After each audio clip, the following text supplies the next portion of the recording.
De la com, toujours de la com et encore de la com. Vous avez fini par nous y habituer, mais pardon de vous décevoir, nous ne nous y ferons jamais.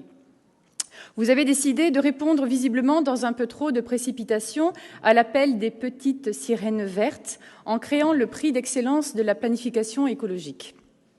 Un peu vite, car il semblerait que vous n'ayez pas pris le temps de bien poser les choses. Vous allez décerner un prix dans chacune des 4 catégories de porteurs d'initiatives suivantes: collectivités locales ou acteurs publics, entreprises, associations et jeunes entre 15 et 25 ans.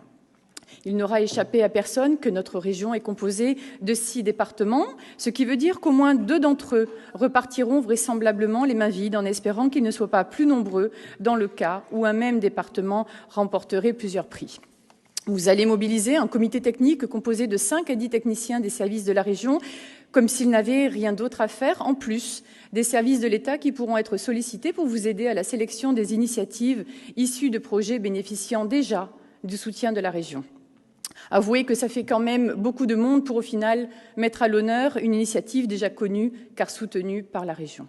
Et cerise sur le gâteau, histoire d'aller jusqu'au bout, les candidatures s'effectuent au second semestre de l'année pour une remise des trophées au mois d'octobre. Bien évidemment, comme il était à douter, les premières remises de prix auront lieu dès cette année, ce qui veut dire qu'il reste tout juste 8 jours aux candidats pour déposer leur dossier si vous attendez d'eux qu'ils respectent votre calendrier.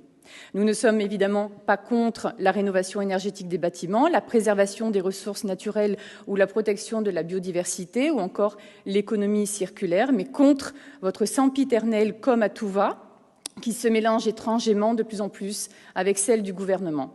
Du temps de Marcel Amont, qui nous a quittés il y a quelques semaines, le ciel de Provence était bleu, bleu, bleu. Avec Renaud Muselier, il sera dorénavant vert, vert, vert.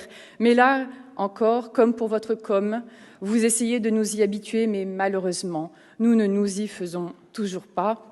Ce sera donc un vote contre pour notre groupe et je vous remercie.